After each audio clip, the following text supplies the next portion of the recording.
예비맘 혹은 육아맘들의 출산 유아용품점을 책임지고 있는 육아대장 대표 엄명섭이라고 합니다.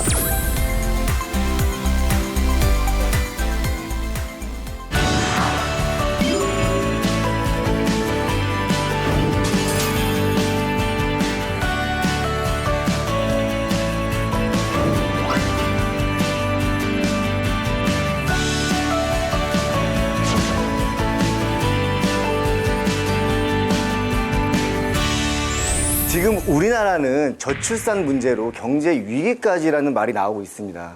그죠? 저출산 때문에 경제 위기라는 말까지 나오고 있는데 저는 그 속에서 돈을 벌고 있습니다. 적지 않은 돈을 벌고 있습니다. 오늘 그 이야기를 한번 해볼까 합니다. 군 제대하자마자 저는 이제 개인 사업자 장사를 했어요. 장사를. 처음에는 곱창집을 했어요. 곱창집. 호프집도 해봤고 또 이제 제가 초등학교 때부터 태권도 선수였습니다. 그러다 보니까는 태권도 채권도 했었고 그리고 지금 하고 있는 유아용품점도 하고 있었고 중요한 건 지금 유아용품점 시흥에 위치하고 있는 육아대장 말고는 모든 걸 다 실패했습니다. 유아용품점만 2번 실패했어요. 지금은 3번째 육아대장이라는 간판을 제가 특허청에다가 상호 등록을 해가지고 매장 운영하고 있습니다. 춥고 배고픈 거를 저는 뼈저리게 느낀 사람입니다. 육아대장. 제가 육아대장이냐고요? 맞습니다. 저는 아이 셋이 있습니다. 6학년, 4학년, 2학년. 15년도에 애들 엄마하고 사별을 했습니다. 그 사람이 죽기 전에 저한테 얘기를 했었어요. 오빠, 호프집은 밤에 일하잖아. 태권도 체육관은 학부모들한테 시달리고 애들을 가르쳐야 되는데 학부모들 시달리고 오빠 내가 우리 아이들 데리고 유아용품점 가보니까는 사람도 많고 돈 쓰는 게 장난 아니야. 돈 벌 수 있을 것 같아. 저는 그걸 유언이라고 생각을 하고 있고 지금도 계속 그 일을 하고 있고요. 육아대장 브랜드의 성공 요소 가격 경쟁력 확보를 위한 전 노력을 했습니다. 온라인과 오프라인 시장 네, 분석도 해봤고요. 그리고 온라인에서 할 수 없는 것도 저는 해냈고요. 온라인 쇼핑 왜 합니까? 편해요. 그리고 한 자리에서 그냥 가격 비교할 수가 있어요. 오프라인은 잘 안 가게 되죠. 그러다 보니까는. 근데 만약 예를 들어서 온라인 최저가보다도 싸다. 차로 20분이면 갈 수 있는 매장을 갔더니 그 가격보다도 단돈 10,000원이라도 저렴합니다. 가시겠어요? 안 가시겠어요? 가죠. 한마디로 즉 오프라인 저는 상대적인 금액을 저는 쉽게 알 수 있습니다. 그 금액보다 싸면 돼요. 그러면 온라인 최저가보다도 저렴하게 파는데 어떻게 이윤이 남고 먹고 사냐 이거예요. 보통 우리가 뻔한 이야기지만 유통 구조 알지 않습니까? 만들어서 벤더 있고요. 그죠? 그 벤더가 도매한테 주고 도매가 소매한테 주고 소매가 여러분들한테 팔고 있습니다. 저는 그 유통 구조를 좀 깼어요. 공장에서 직거래 혹은 수입사와 직거래. 수입사 소통을 하고 제조사와 소통을 하고 그 속에 숫자가 나와요. 숫자가. 그 숫자 가지고 이제 우리가 돈을 벌 수 있는 겁니다. 한국 유명 브랜드 중에서 이번에 휴대용 유모차를 하나를 런칭을 했어요. 올 초에. 근데 기가 막혔어요. 제품이. 너무 땡기더라고요. 먹힐 것 같더라고요. 그래서 그 유모차를 500대를 선매입해버렸어요. 오프라인 쪽에 유통이 안 되게끔 제가 유통할 물량이 없게끔 다 매입을 해버린 거죠. 이렇게 해가지고 2달 만에 500대를 다 팔아버렸습니다.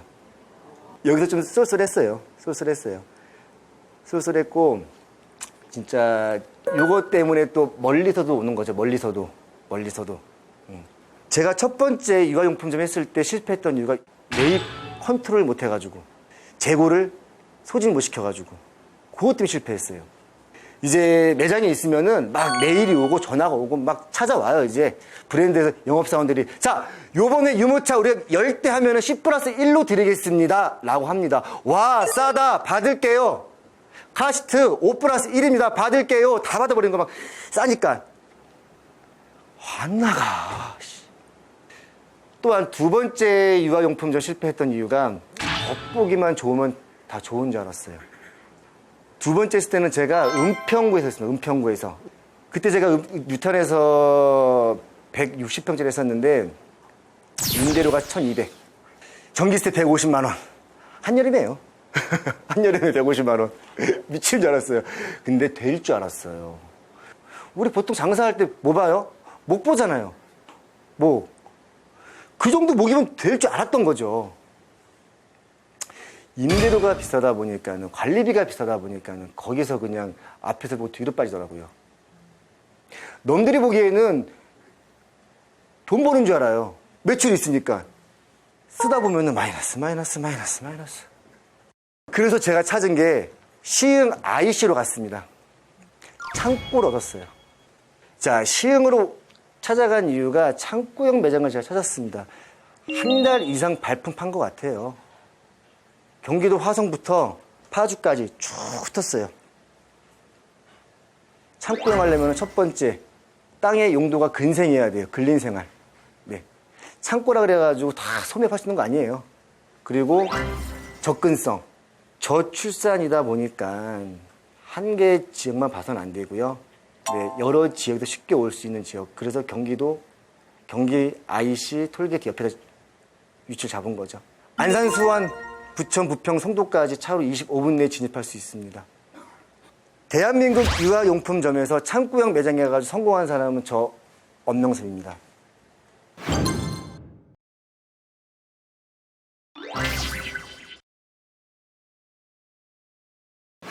제가 이제 여러 번 실패했었을 때, 망했을 때, 자포자기하고, 아유, 딴 거 해야지, 이랬으면 아마 지금 이 자리에 제가 서 있지도 못했을 거예요. 분명히 저는 유아용품점을 끝까지 해야 된다는 제 자신과의 타협도 있었지만은, 해보니까는 조금씩 알아가더라고요. 그러면서 이제 습득이 되더라고요. 아이를 키우면서 어깨너머로 배운 것도 있고, 그리고 요즘에 카페들 많이 있잖아요. 그죠? 무슨 자동차 동호회 카페라든가, 맘카페라든가, 그죠? 처음에 제가 어깨너머로 봤을 뿐이지 잘 모르겠더라고요. 그래서 제가 맘카페에다 막 딱 글을 올려요. 이제 아는 지인 아이디 빌려가지고. 솔직히 맘카페는 남자 아이들은 못 들어가요. 가입도 안 돼요. 그러면 이제 지인 여자 아이디 빌려가지고 막 이제 글을 쓰는 거예요. 젖병을 사려고 하는데 어떤 젖병이 제일 좋을까요? 엄마 집 댓글 짜라락! 자, 그러면, 아, 이 젖병이 있었구나. 요즘 엄마도 이 젖병 많이 쓰네? 그럼 그 젖병을 또 파고 치고 들어가는 거야, 이제. 여자친구가 아파요. 수술을 해야 돼. 동네 병원 가시겠어요? 큰 종합병원 가시겠어요? 큰 병원 가서 비싼 데 하고 싶어요. 왜? 전문이 있으니까. 물건만 싼 곳이 있어요. 두 군데가. 여기도 싸고 여기도 싸. 근데 여기는 전문의가 팔아. 어디 가시겠습니까? 전문의가겠죠. 홈쇼핑 나가는 이유? 전문이라는 그 게스트 타이틀 살기 위해서. 이렇게 나만의 컨텐츠를 계속 만들어줘야 돼요. 아무도 따라올 수 없는 컨텐츠. 요즘에 고깃집도 컨텐츠들이 너무 많더라고요. 그죠? 색깔들이. 어디 가면 고기를 꺼주기도 하고, 어디 가면은 큰 데 가면은 직접 재배한 야채 가지고 오고, 그게 다 그분들만의 다 컨텐츠입니다. 가게 운영하는. 솔직히 저는 어릴 때부터 초, 중, 고등학교를 운동으로만 하고 대학 진학만 운동을 잘 못했어요. 솔직히 영어 많이 딸려요. 또한 여기 있는 분들도 영어에 자신 있다 그래도 전문 용어는 잘 모르실 겁니다. 아이들이 아파가지고 병원 갔을 때 의사 선생님께서 의료 용어로 막 얘기를 하는데 못 알아듣겠어, 그냥. 네, 알겠습니다. 네. 아니, 뭘 알아. 하나도 모르겠어, 자고. 그런 분들 붙잡고 아까 그 내용이 뭔 내용이에요? 물어보고 내가 꼭 멍청해진 것 같았고. 자, 소비자와 언어로 눈을 맞춰라. 우리가 제품 설명할 때 똑똑한 척 하지 말고 있는 그대로 풀어쓰라 이거죠. 풀어쓰라 이거죠. 유모차가 있으면 보통 우리가 설명할 때, 이 프레임은 어떤 샤시를 쓰고 있고, 이 시트는 뭐고, 시트는 뭐고, 서스펜션 기능이 있어가지고, 네 바퀴가 독립적으로 서스펜션이 들어가다 보니까는 뭐, 충격과 이런 거, 이것보다는, 고객님, 이 유모차는 뼈대가, 의자가, 쇼바가 좋아요. 서스펜션 기능. 스펠링 몰라요, 저. 충격 완화 장치랍니다. 바퀴에 쇼바가 있으니까는 외부에서 오는 충격을 탕탕탕탕 충격과 충격들이 프레임을 타고 뼈대를 타고 아이한테 오지 않습니다. 들어옵니다. 이렇게 이해가는 거죠. 휴대용 유모차가 지금은 다 기내 반입이에요. 잘 모르시겠죠? 이런 말. 자, 유모차가 폴딩 접혀가지고 기내 반입 비행기 안에 들어가서 안에 넣을 수 있습니다. 이해 가시죠, 이제? 이거예요, 바로. 그래서 고객과 소통 공감을 하기 위해서는 언어를 최대한 우리가 쉽게 풀어 쓰고, 그리고 요즘에 쉽게 우리가 이제 할 수 있는 이런 용어들도 우리가 같이 써주면서 하면은 상당히 좋은 효과가 있습니다. 그게 바로 육아대장에서 지금 얻고 있는 효과입니다. 처음에 시흥에 진짜 내비게이션 찍어도 못 오는 곳이었어요. 지금도 검색하잖아요. 건물도 없어요. 네이버 지도에는. 그런 곳에다가 장사했어요. 처음에 사람 있겠어요? 없겠지, 당연히. 그죠? 사람 없죠? 있겠어요? 동네 산부인과 조리원 앞에서 전단지를 들었어요. 벽에다가 벽불을 붙였어요. 그 분들이 이제 오시더라고요. 한 팀, 두 팀 오시더라고요. 처음에는 오셨을 때 제가 한 팀 한 팀마다 1시간씩 제가 응대를 했어요. 1시간씩. 보통 우리가 출산하기 한 5, 6개월 전 고객들한테는 응대 잘 안 해요. 응대해봤자 어차피 살 타이밍 되면 또 딴 데 갈 수도 있거든. 근데 1시간씩 응대했어요. 그러니까 그분들은 되게 좋아하시면서 부담되니까는 1시간씩 이 사람이 난리 응대했어 나갈 때 하나라도 사가게 되더라고요.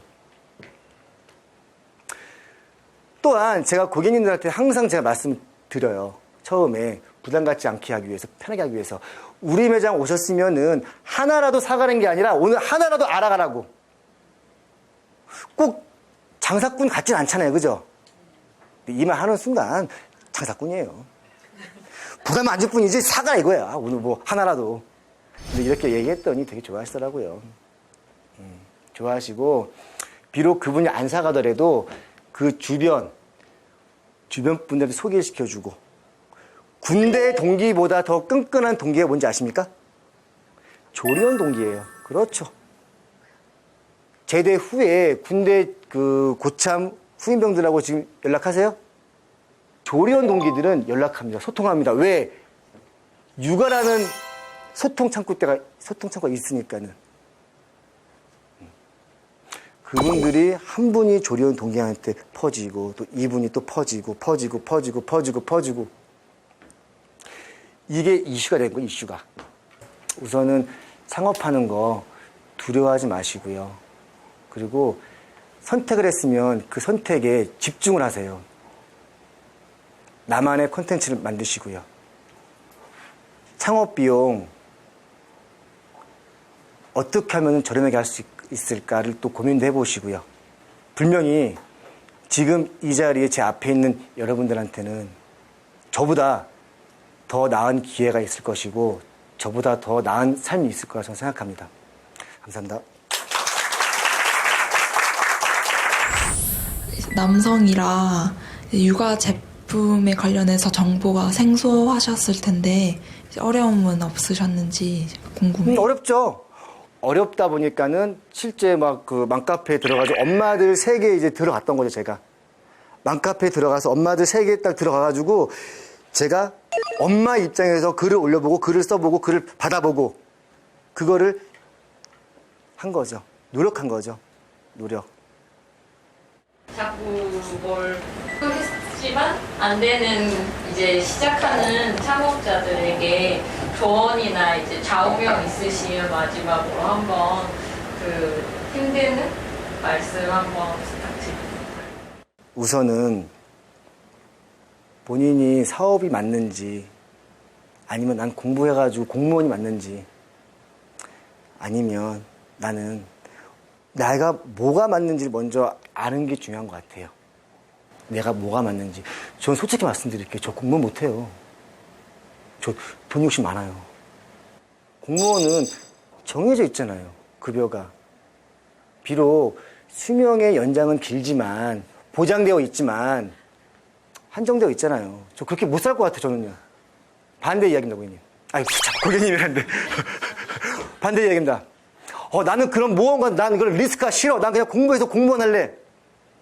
먼저 알아야겠죠. 내 성향을 내가 뭐가 맞는지 알아야겠죠. 실제 아마 이런 분들 이제 이 바깥에 있는 분들은 이런 생각 많이 하실 거예요. 공무원분들 사업하고 싶어 하세요. 사업하시는 분들 공무원 되고 싶어 하세요. 근데 왜 그렇게 안 하고 있을까요? 말은 그렇게 해도 그게 맞는 거야, 지금 그들은. 맞는 걸 찾고 살고 있는 거예요. 그 안에서 행복이 있는 거고 또. 전 제 자신을 알고 있습니다. 제 능력의 한계를 알고 있고요. 제가 무엇을 잘 하는지도 알고 있습니다.